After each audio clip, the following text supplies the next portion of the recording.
On December 4th, we have a full moon in the sidereal sign of Taurus.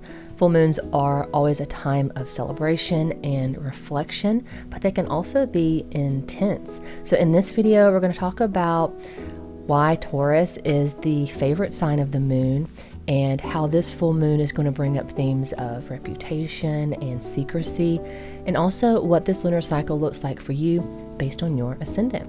If you're new here, my name's Christina. I make videos about Vedic astrology using the sidereal zodiac, so if you're into that kind of thing, be sure to like, subscribe, share, all that fun stuff. It really does help the channel grow. And if you're coming back or already subscribed, thank you so much for being here.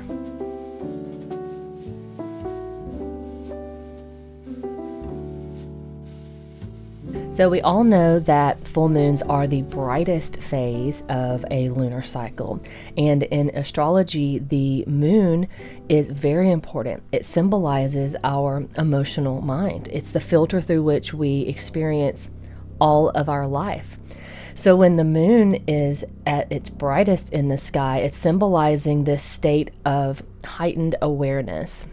It's illuminating the area of life where Taurus is in your chart. And during this time, challenges can be more apparent, but also their solutions as well. So it's a really special time.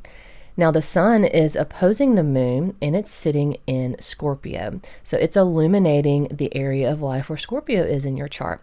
So this shining of a light on any area can reveal the good, the bad, the ugly, but the full moon is that time to embrace your heightened sense of awareness and reflect on the last few weeks and use this time of clarity, of a brightened mind, to think about all of your successes and failures as well. So this full moon is extra special because it's in its sign of exaltation, meaning the moon, the mind, is very happy and content in your Taurus house. Now, the moon travels pretty much through the entire zodiac every month, give or take a sign or two. But whenever it has the full moon in a sign, that's when the culmination of those energies are the strongest, because the moon is the brightest and full moons have that history of intensity, right? And so when it's in Taurus, this is great. This is the moon's favorite sign. Now, the mind is very strong in this placement. It has the capacity to handle change, to handle uncertainty, which is the arch nemesis of emotions, right? So much like our comfort zone, Taurus, your Taurus house, is where we feel safe and secure because we know what to expect here. And our desires of this house can actually be quite demanding as well. Now, Venus rules Taurus, so there's themes of happiness and pleasure and peace and love and beauty. They're all present in Taurus. But Venus is also the karaka of relationships. That's really the main thing that Venus represents. And in Taurus, it's about the relationship with yourself and also with your family. It's that early childhood relationship that you develop. Now, the house where Taurus sits in your chart will also embody these feminine natures that Taurus has. So your desires that I was talking about, they're going to be very internalized versus an externalized desire where you're taking action on it. And as the second sign of the zodiac, Taurus is associated with the second house. And the second house represents values and wealth and resources and food. It also represents your speech and it's your independence, right? Your speech is your voice, your values, and how you provide for yourself. This is all associated with being independent. So all of these things will provide a sense of stability and security, which is also correlating with how the second house is an Artha house. So Artha is that aim in life that deals with material possessions. It's our values, our financial security, but it also is about self-worth and how you're comforted and how you find comfort in the world. Now, Taurus is a fixed earth sign. So this is going to indicate that there really isn't a lot of adaptability towards change, but there tends to be a tendency to be more practical and grounded in Taurus because of that earth element. And that fixed nature is really seen with the comfort zone, right? You have the things that you want, you have the good foods, you have the comfy clothes, and you don't want to change out of that. You don't want to make sacrifices. And that's really what that fixed nature of Taurus is, having that steady income that provides you the sense of financial security. These are all seen in your Taurus house. So if you have malefic planets in your Taurus house, aspecting your Taurus house, or if there's some things going on with your Venus in your chart, all of these areas of life regarding your independence and security can be impacted based on the factors in your chart. And then also when we have things like these full moons, they bring these areas of life into focus. And so there's more reflection and contemplation on these areas of life. Now, because the moon represents our pure emotions, the moon represents pure feminine energy, and it acts as a filter through which all of our experiences pass through. There may be some heightened emotions during this full moon and some heightened sensitivity in the areas of life related to your Taurus house. And this will be more so than any other phase of the moon because this is a full moon. As humans, we are 70% water, right? So the moon can impact the tides. So you can imagine a full moon, how it would impact us on the inside eternally in our emotions. Now let's look at the full moon chart.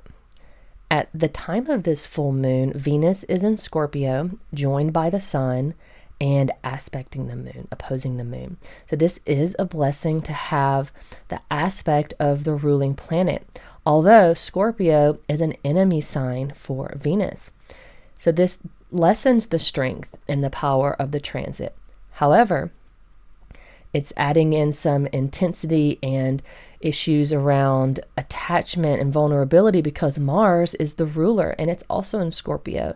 So the results, I would say, are strong, especially with Sun as the first lord and Venus as the ninth, both highly auspicious houses. Going into the fourth house of Scorpio in this chart, this creates some Raja Yogas here.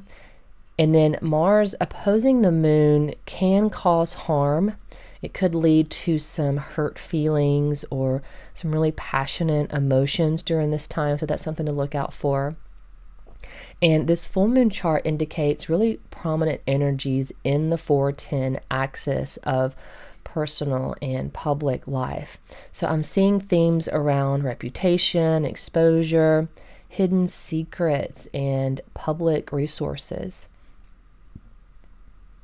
Now, moon is the 12th lord in the 10th house here. So this indicates perhaps a loss in public status, while the ascendant, the sun, is in the 4th house, indicating maybe hidden or a private identity. Also, this full moon is in Rohini, opposing the sun and Mars in Jeshta. So this nakshatra axis is a dynamic force between protection and possessiveness and the strong desires and maybe even having a charming nature. So for more personal insights, let's examine your Taurus-Scorpio axis based on your ascendant.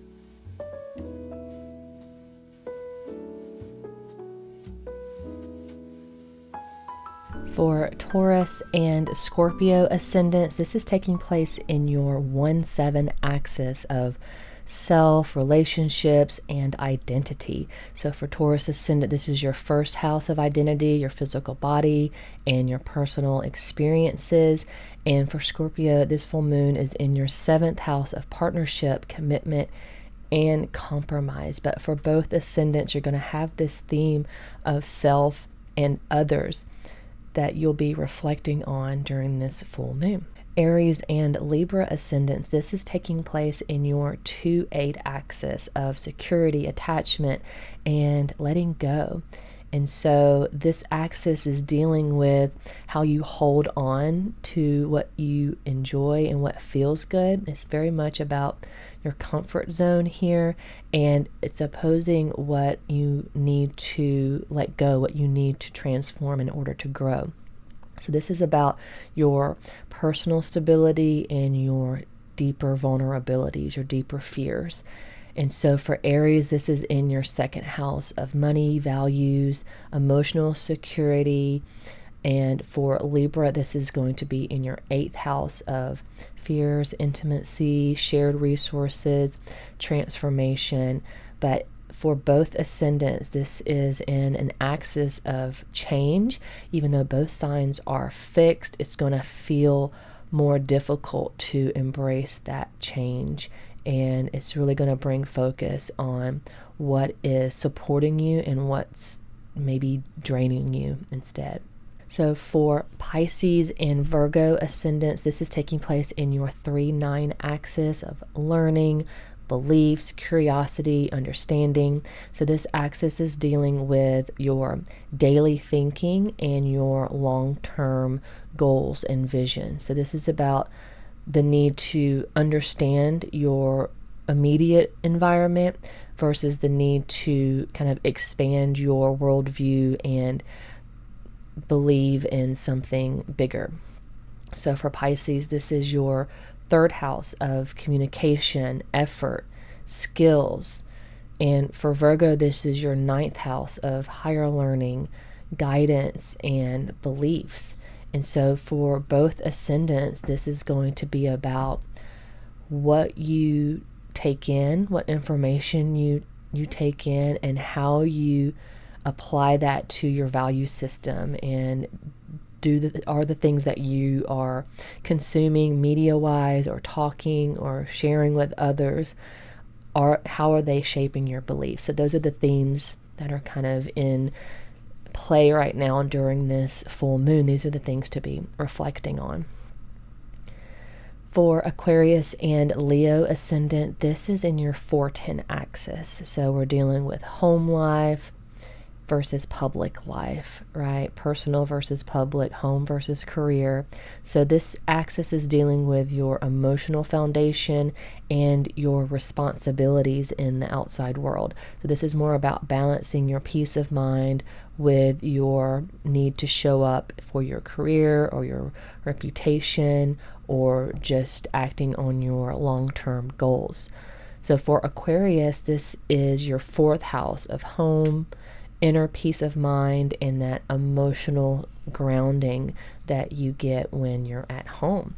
And for Leo, this is your 10th house of career, authority. It's the world stage. It's your visibility, how people see you. And so for both ascendants, this 4-10 axis is really about your reputation, and are your actions aligned with your heart? It's kind of like working a job that you hate or working a job that you love. Those give 2 completely different outcomes, and one feels more balanced and one feels unbalanced. For Capricorn and Cancer ascendants, this is your 5-11 axis. So we're dealing with creativity, contribution, collaboration with others, and then also how you feel validated. So this axis is dealing with personal expression versus your cultural contribution. So this is really about the need to create balance between how you're expressing yourself and then how you're sharing that expression with others. Are you contributing to something bigger, or is it just for yourself? These are things to think of. So for Capricorn, this is your 5th house of creativity, joy, personal expression. And for Cancer, this is your 11th house of friends, networks, and gains and long-term goals. So for both ascendants, this full moon is a time to reflect on your creative expression, what you're contributing to society, but also how society is shaping your personal expression. And it's that balance in between. For Sagittarius and Gemini ascendants, this is a full moon in your 6-12 axis, so of control, surrender, but also rhythm. This axis is dealing with your duty, your daily routines, how you separate yourself from those duties, either through spiritual work or having escapist tendencies. So this is really about the need to manage your life versus the need to let it flow as well. So for Sagittarius, this is your 6th house of hard work, health, debt, service to others. And for Gemini, this is your 12th house of expenses and surrender and loss, but it's also a very spiritual house. So for both ascendants, this is really a time to reflect on where you may be trying too hard and where you are not trying hard enough, and balancing in between, especially if you're finding any areas of resistance at this time. Those are some things to reflect on.